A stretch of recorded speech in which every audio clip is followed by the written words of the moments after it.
So yeah, but my first concern around fracking was about the use of fresh water, which we know is a limited resource. But I was at the legislative buildings in BC and Victoria in October when Dogwood held a Stop Funding Fracking event on the grounds of the ledge. And that was when I really heard first about the negative impacts to the health and humans and other than human life there. So brought the fact of the documentary to our CCL group, and First Things First Okanagan wanted to come on board and make it one of their deep dive discussions, which have been very powerful and addressed a lot of topics. A little bit about who is CCL Canada. It's a nonprofit, nonpartisan grassroots advocacy organization with a twin focus. One is to create political will for a livable planet, and the other is to empower people to claim their political and personal power. Since 2010, in Canada, volunteers across the country have made thousands of connections with their MPs and some of us with our MLAs through letters, phone calls, and face-to-face meetings. And I know experience with CCL has given me the courage and confidence to contact my MP and my MLA and to write letters to the party leaders and ministers in a way that I just didn't feel empowered to do before. The Okanagan chapter of CCL has also offered discussion groups, which is how I've met many of the lovely people on here, and where people can learn more about various climate-related topics. And if you'd like to learn more about CCL Okanagan, you can email us at ccl.okanagan@gmail.com. And I think Margaret is now going to tell you a little bit about First Things First Okanagan and then introduce our guest speaker. Thank you, Donna. First Things First Okanagan promotes awareness of climate change, and we really work on local climate solutions. If some of you have watched this video tonight and you're thinking, what can I do? Who can I join? You can think about CCL and First Things First Okanagan as two local groups that are sponsoring education talks, lobbying our politicians, and also looking at solutions for our local area in British Columbia. And Donna's mentioned that we have a monthly Zoom meeting on different topics, deep dive. And this is, we're sort of co-sponsoring this tonight. So you'll get information about us, will be put in the chat, and feel free to check us out, even if it's just to get announcements of events that you attend occasionally. Now I'd like to move on to introducing tonight's speaker. Dr. Warren Bell is from Salmon Arm. He's a practicing GP, and he's a founding board member of CAPE. Maybe you've heard of the Canadian Association of Physicians for the Environment. They've been quite active in the past few years. They focus on the intersection between human health and environmental health. And CAPE has sponsored research on health issues, and they've been engaging elected officials, and I think they've been particularly effective in getting media attention to these issues that are about human health and climate and environmental health too.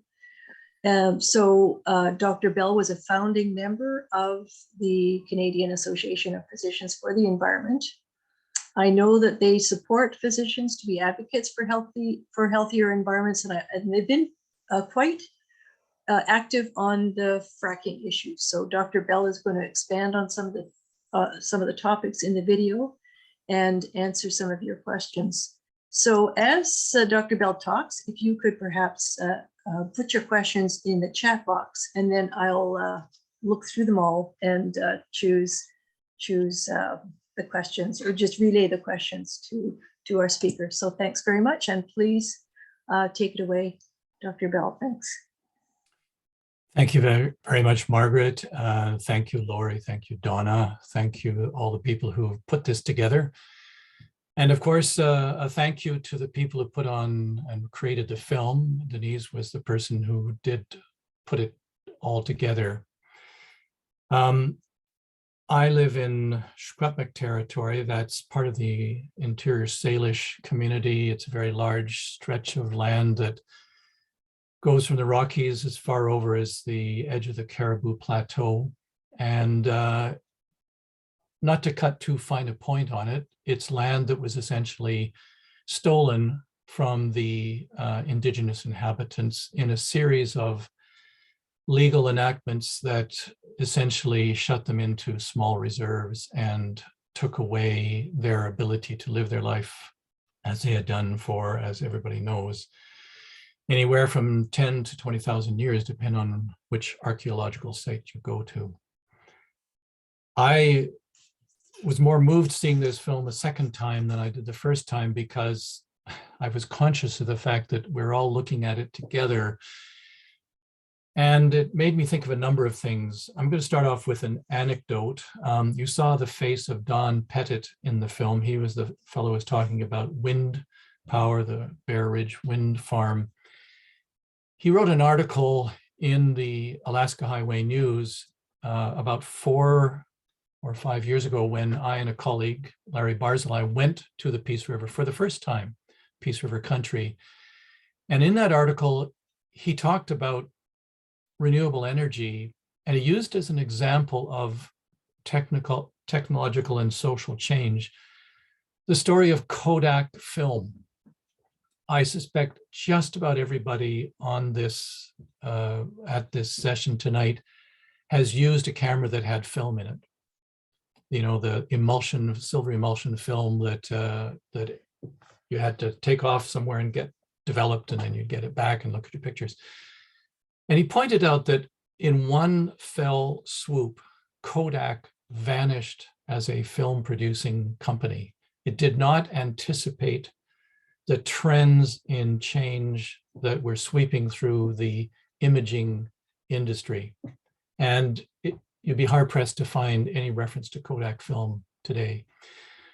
I would offer for your consideration the idea that the fracking industry, what's called unconventional oil and gas sector, is one day going to be like the Kodak film company.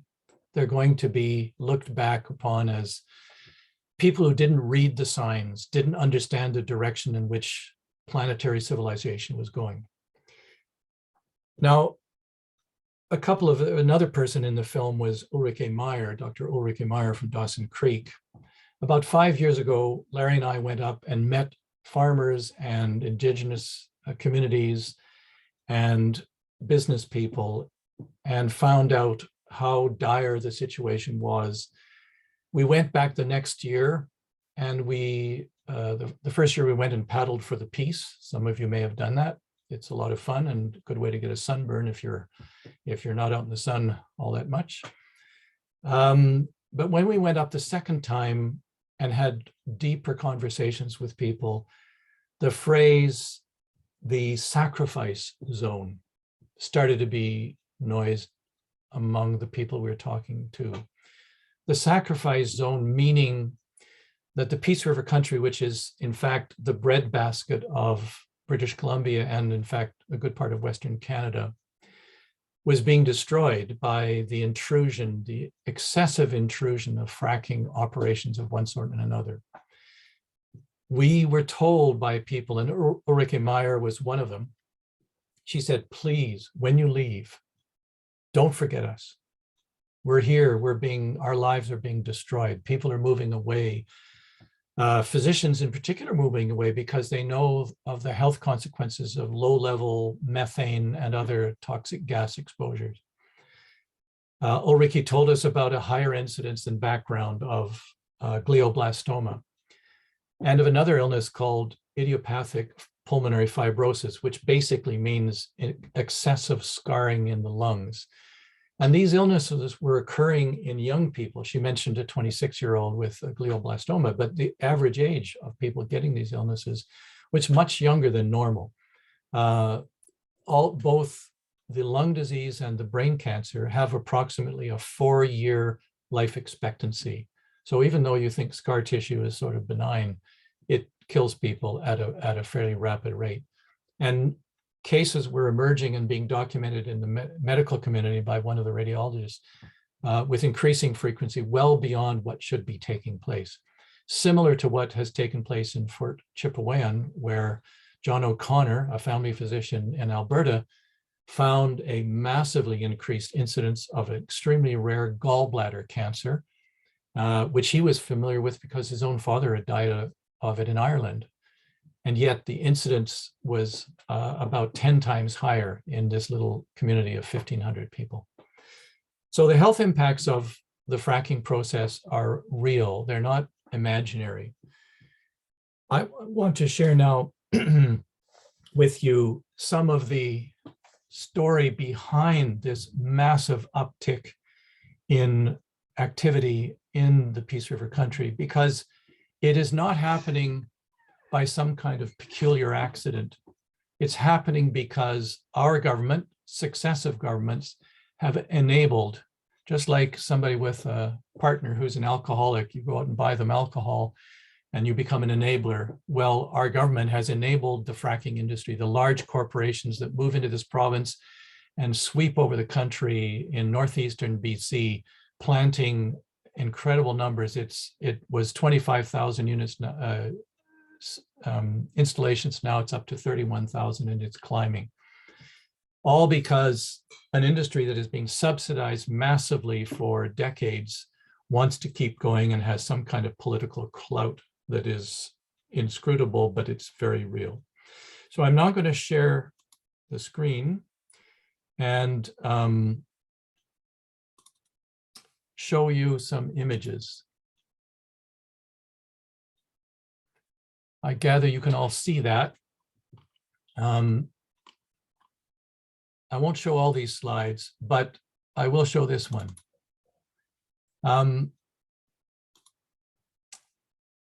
Some of you remember Gordon Campbell. He was the Premier of BC for a number of years, a couple of terms, and he's the fellow who brought in the carbon tax in British Columbia. It's the one thing that any government has done seriously to address the increasing production of greenhouse gases. But while he was doing that in a very public way, he was also doing something else in a very private way. And that is handing over jurisdiction over farmland to the oil and gas industry. So in 2002, Section 26 of this ACL, Agricultural Land Commission Act, everybody here knows about the ALC, the Agricultural Land Commission. The ALC gave the power to delegate decision-making opportunities to an authority. They didn't say what it was going to be. They just said it was going to be to an authority, and to exempt activities so designated and delegated from any need to consult with the Agricultural Land Commission. So the people, the agency that governs the use of farmland and agricultural spaces in general in this province stepped aside and handed over jurisdiction. In this case, they didn't declare what it was, but it didn't take long for that to become clear, because 2 years later, the official designation took place. So the first legislation was an enabling legislation, and then 2 years later, the cat is out of the bag. The Agricultural Land Commission handed over decision-making authority for 2 years, but you'll see it's still ongoing, to the Oil and Gas Commission for non-farm uses associated with oil and gas production facilities. In other words, the government's control over farmland in this critically important and rich area of agricultural activity was delegated and handed over holus bolus to the agency responsible for expanding fossil fuels. If that seems like a backward step to you, don't think that you're alone. And here's an example, just to show this is 13, 14 years later, just to show you that it's still ongoing, and you could get a similar document from the government website today. This is a renewal of the agreement that was only supposed to last for 2 years. And it's still going on behind the scenes and empowering oil and gas production. The Provincial Agricultural Land Commission hands over responsibility for non-farm development to the Oil and Gas Commission. I'll tell you one little sideline. The Oil and Gas Commission building in Fort St. John is a platinum LEED building. LEED is a set of standards for building environmentally sound structures. And their head office, in the midst of this flurry of greenhouse gas expansion into the atmosphere, their building is measured to the highest standard of environmental responsibility. Excuse me, Dr. Bell, are you doing a full screen share? Yes, I see a full screen share. What do you see? We see only one slide. It says Atlas of Cumulative Landscape Disturbance. We only Dear see me, one this slide. is not part of the plan. I'm just going to go take this off Okay. and start again. I'm so sorry. So you've been patiently, quietly watching me show something that isn't visible, but I thought was. All right. I'm just going to make sure I pull up the right one.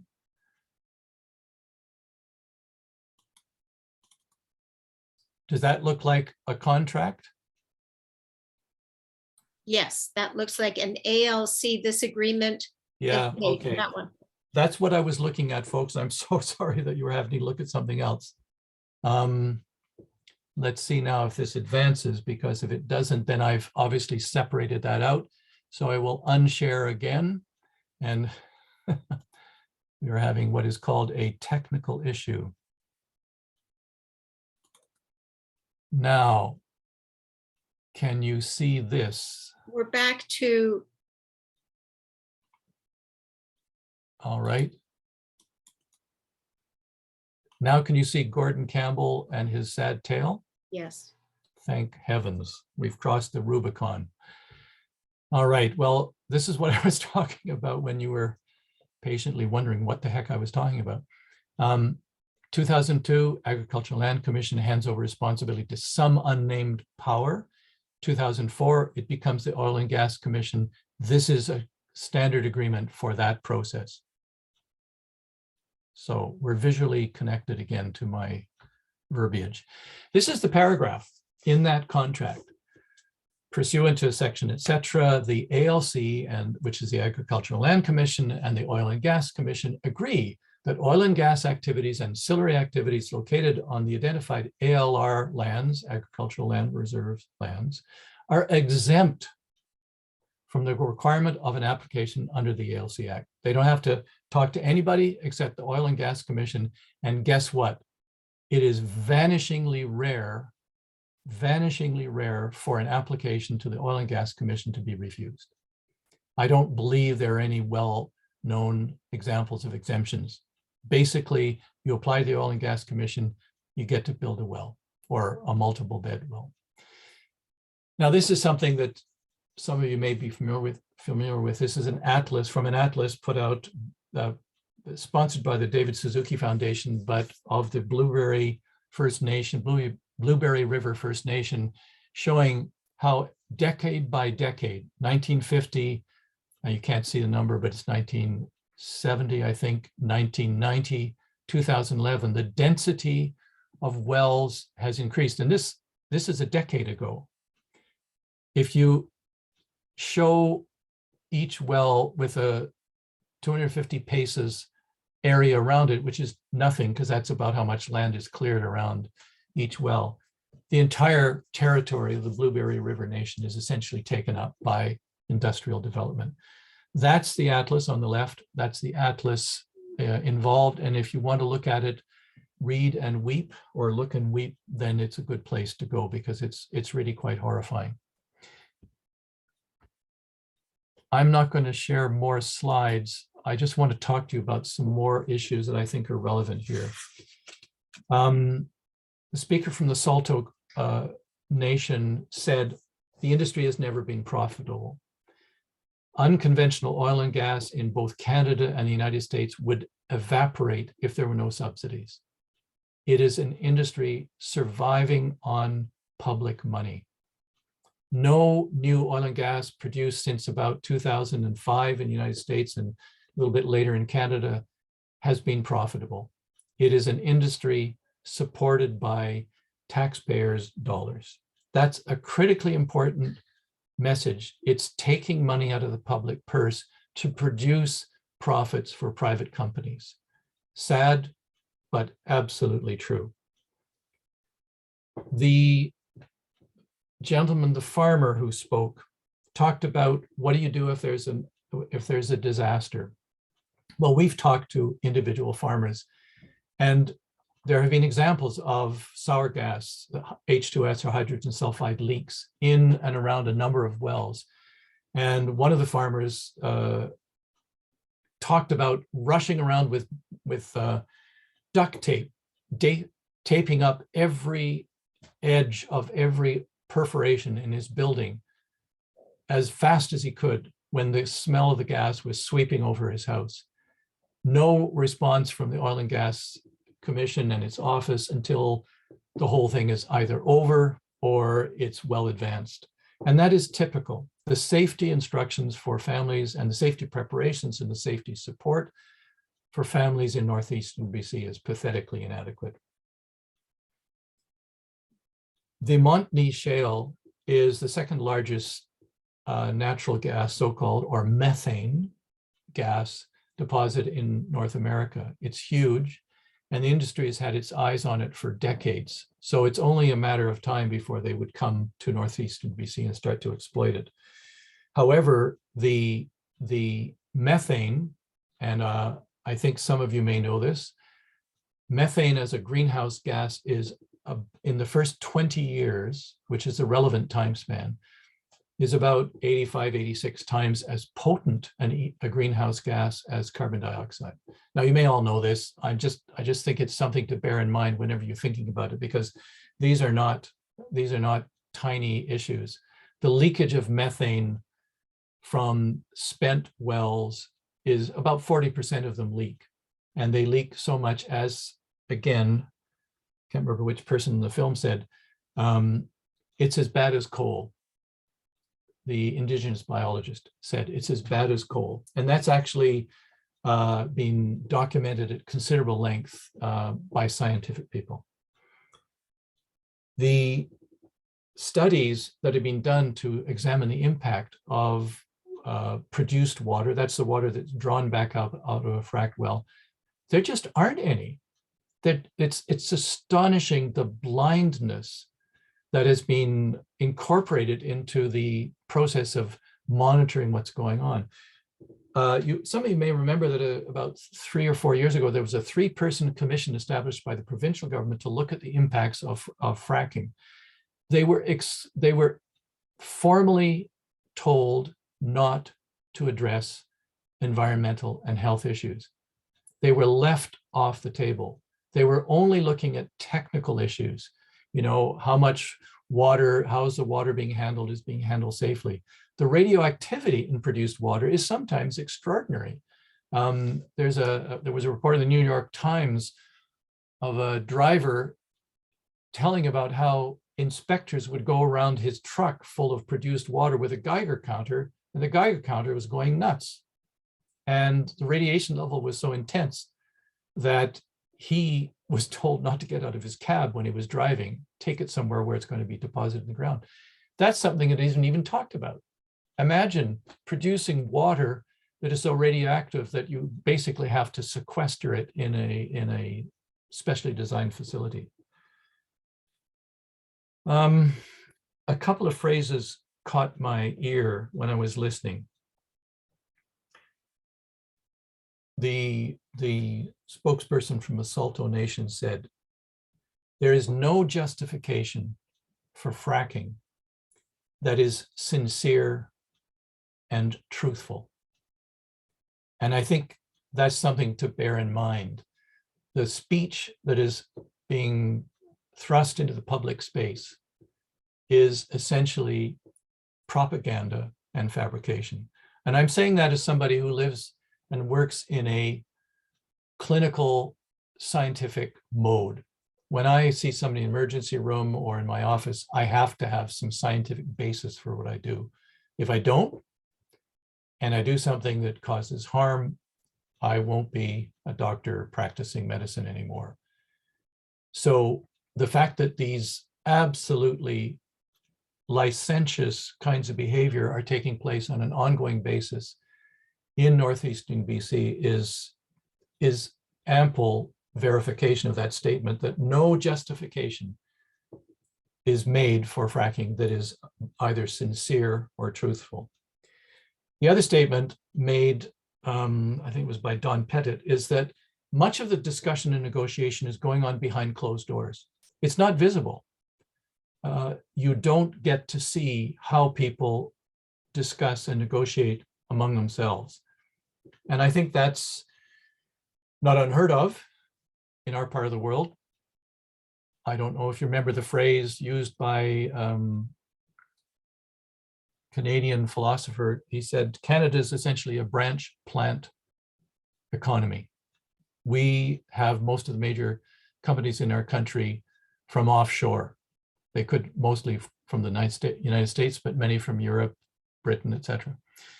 And that's made us tolerant of pat messages in the form of public relations with no explanation. I think that's about all I'd like to say right now, but I would certainly be happy, and I'd certainly be happy if there are some comments or questions.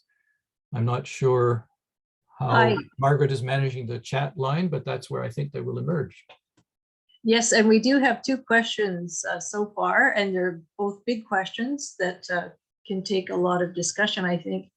CMS Graham is asking, what is the province's response to these impacts? And I guess a second question might be, has CAPE or other NGOs been involved in presenting health impacts to the current government, and what is the response you received? And then maybe I'll go on to the second part of his question after that. Yes. Well, first of all, the government's response, it's fascinating. We have participated in one and are about to tangentially participate in a second consultation with the Minister of Environment on this very subject. We've also spoken to the Ministry of Industry or Industrial Development. I can't remember what the full title is. George Heyman, who is the Ministry of Environment, ironically is the former executive director of the Sierra Club. But as happens to a number of people in non-governmental roles, when they come into government, they suddenly change their tune. And in the former conversation we had with him and in the current conversation that is pending, he has made it clear there will be no discussion of mitigating climate change. That is, trying to reduce the impact in the form of massive production of greenhouse gases. There will be no discussion of that. The discussion will be limited solely to adaptation. That means, getting rid of fuel in the forest floor around communities so that they don't burn down as readily.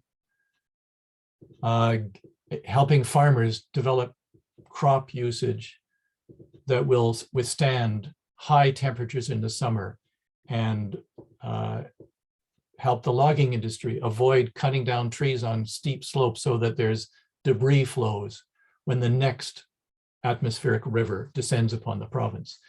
So the government is studiously looking away from any clear indication of reducing fossil fuel extraction. And I hope everyone in this at this presentation and the people you know in your life who are working in advocacy roles take away that one piece of information about the government. It is sitting on its hands as it promotes extractive fossil fuel industries, desperately trying to call them clean. And I suppose if you say, I'm not here enough, people will think you're not there. But if they can still see you, they might just be laughing at you. Or if in this case, you're doing something you ought not to be doing, I hope they get annoyed. I hope they say, this is not acceptable. I would point out that within the NDP, the party itself, there is a growing number of dissenting voices speaking out with increasing openness and vigor against the official position of the government. And I hope if you know people in the NDP, if you are belonging or affiliated with it in any way, you say that. Now, the BC Liberal Party has kept silence since it's been in opposition, because its position has been even more active in promoting fossil fuel extractive activities. Christy Clark was always going around with a big poster behind saying clean, renewable, natural gas, which is an oxymoron. It's not clean, it's not renewable, and it's not natural. It's just gas. And unfortunately, that was mostly what her announcements were, gas. So that's the position that the government's taken. Now, CAPE has been quite active. We started off about 6 years ago with a presentation at the downtown Vancouver Library on fracking. We introduced the term frackling, which is frack, LNG, and you take if you put a little I in there, you get frackling, which reminds you of crackling. And if you have English ancestors, you remember that when you roast pork, you get this rind that turns into a very tasty thing if you're if you're not a vegetarian like me. And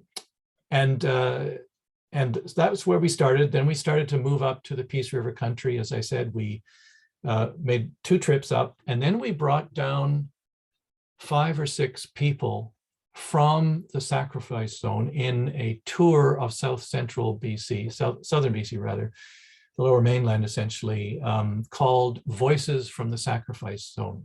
And Ulrike Meyer was one of them. Don Pettit was another. We had David Suzuki at one of our events in Vancouver. We had Elizabeth May come to our event and say a few words in Victoria. We went to 3 other communities and we presented the tales of those who live in Northeastern BC. And they're sad stories.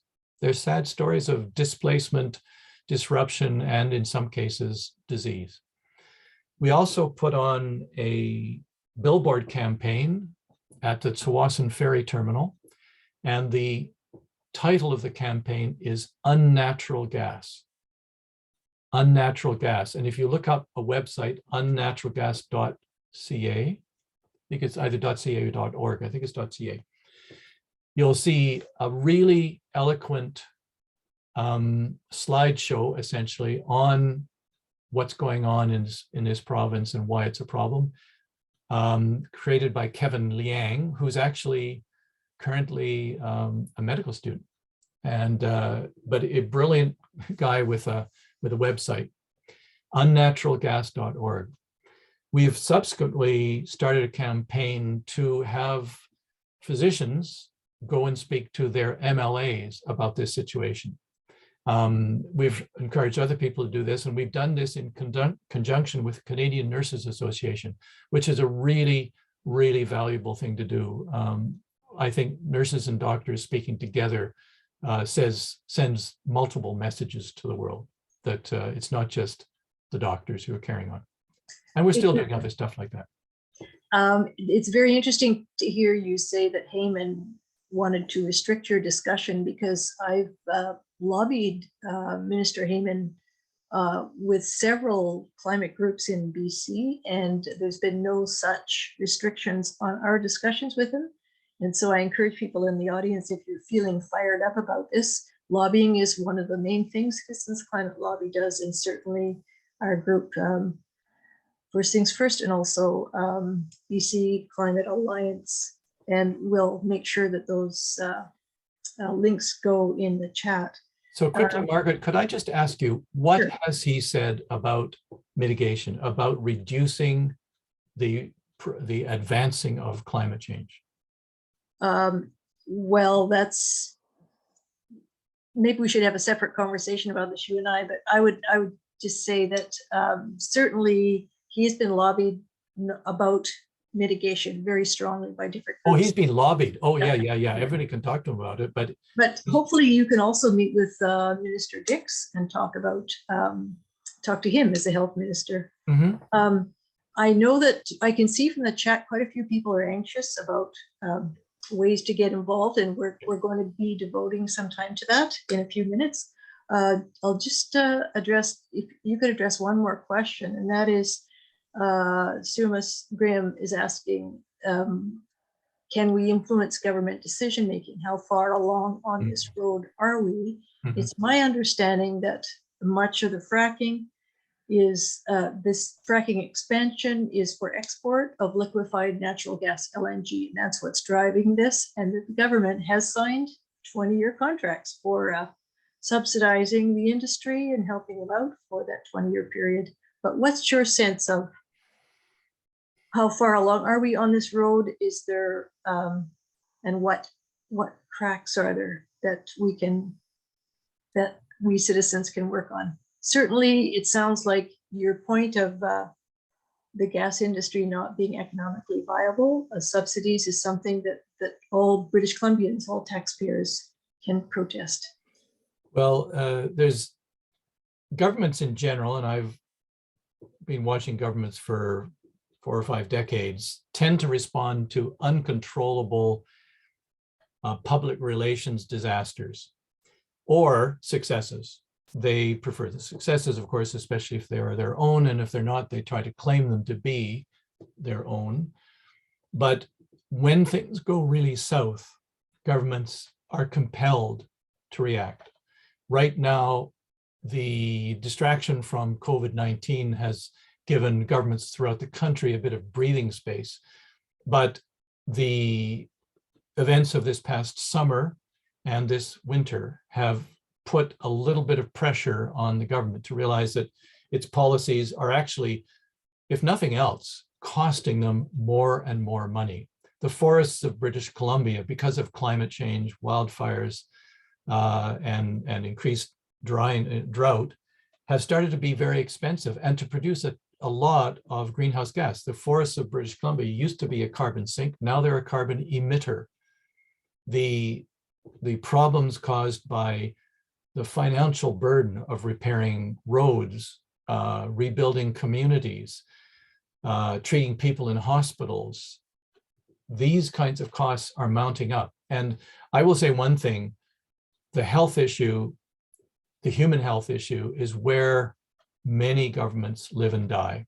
As one biologist once said to me with tears in her eyes, he said, I've been talking about protecting earthworms for 25 years, and you guys come along, you doctors, and you talk about human health, and everybody rushes past me and goes and wants to talk to you. When they think their children are being affected, that's when they start to take it seriously.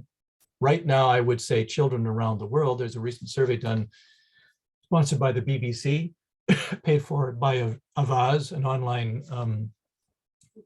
advocacy group, that shows children in every continent and every country are freaked out. They are terrified. And I'm not using words that are stronger than the words they have used. They're terrified. They see the human species on a self-destruct path, and they're very distressed about it. So Thank you. Thanks. Human health impacts, that's another great one. So that's a good thing to approach government with. We'd like to switch gears now and talk about what you can do. I'm going to be passing things over to Sue Kirschman, but there's going to be further discussion as well about some of those ideas. So we might hear from you again, Dr. Bell. Thanks. I'm not going anywhere. Good.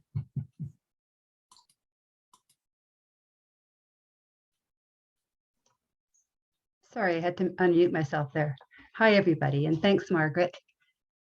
There are a number of actions that you can take to encourage decision makers to address the harms of fracking and to instead support alternative energy solutions. And Lori, if you could just bring the document up, that would be great. Lori's just going to screen share. We've got a little list there. Maybe Lori's, oh, there we go.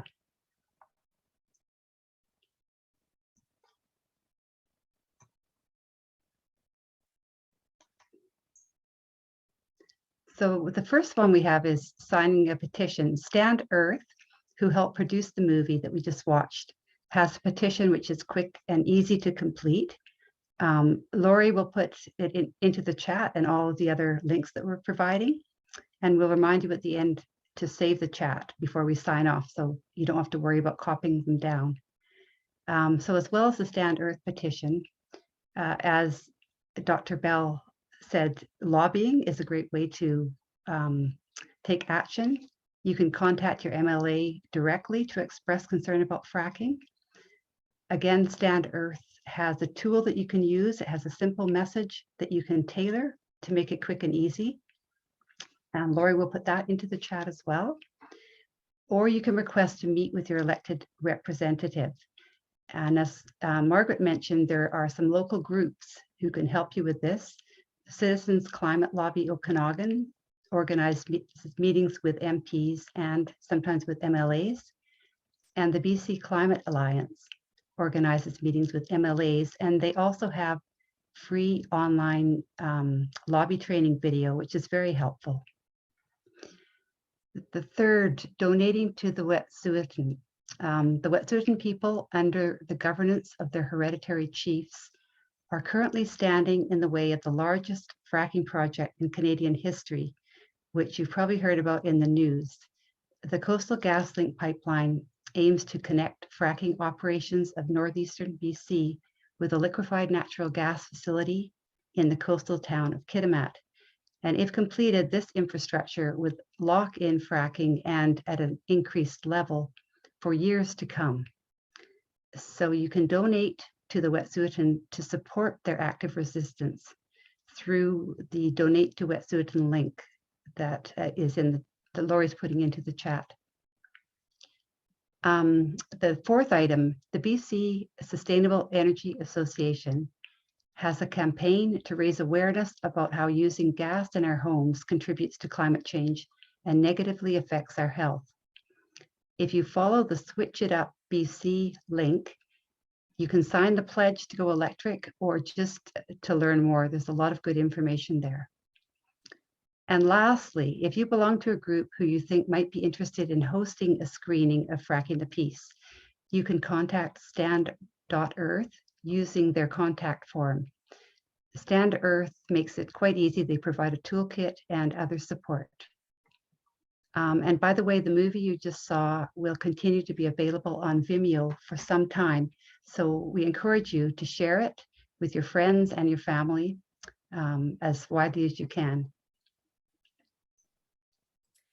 So we often send links to the not only the video but to the Dr. Bell's talk. We'll be sending that out tomorrow to all the people that registered, and there's no reason why we can't also send this sheet out so people don't have to worry about saving the chat. So let's just say that we will send that one pager out as well, so you don't need to worry about recording things this evening. And not only that, there is a web page on the First Things First Okanagan website, which is called Fracking Actions, which has the exact same information available to the public. So please share it and get lots of other people to take action as well. We do have a few minutes, Sue. Would it be okay to just ask if there's any thoughts of more of what we can do? Anybody has that's in the audience has a comment?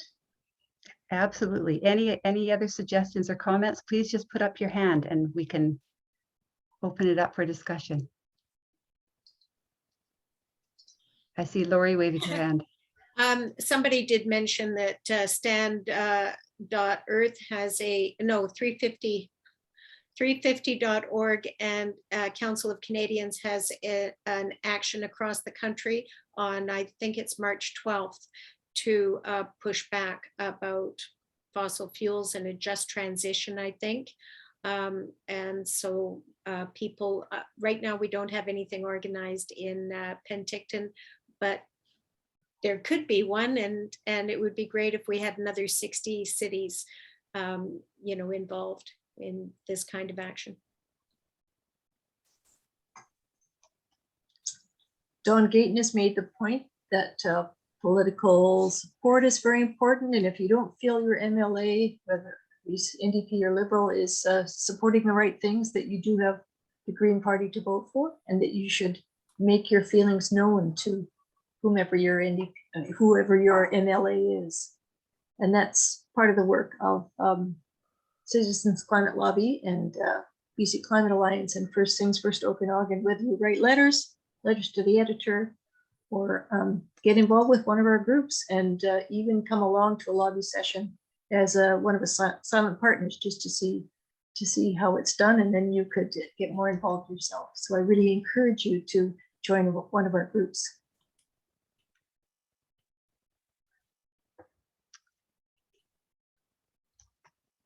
I don't see any other hands, and we're two minutes to go. I have a hand up, actually. Oh, sorry. I can only see one screen. Go ahead. Is it okay? Yeah, absolutely.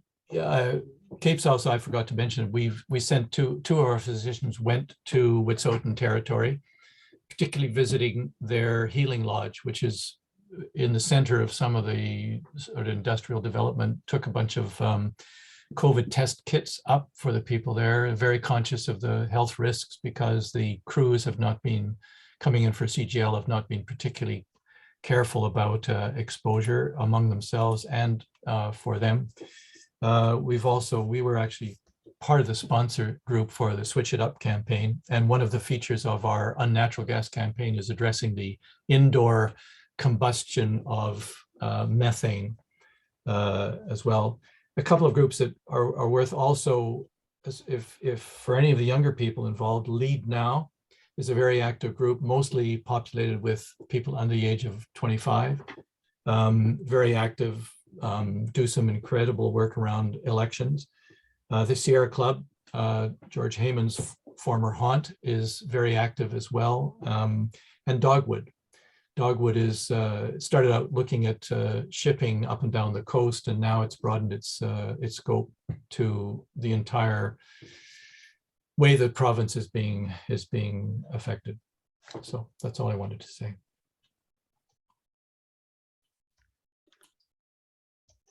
Well, thank you very much, Dr. Bell, and thank you everybody for coming tonight. Just before we end the session, we just wanted to mention that First Things First, we hold monthly online discussions. Our next one is still in the works, but if you'd like to sign up for our monthly newsletter, electronic newsletter, you will receive a notification about the next topic. And I think that's everything, unless Margaret or Donna, do you have anything else to add? No, just thank you very much, Dr. Bell, for your participation tonight. I very much want to thank you for inviting me. I was very happy to be part of this event. All right, well, let's get out there and do things. Okay. Absolutely. Yeah. Good night, everyone. Thank you for joining us. Thank you. Good night.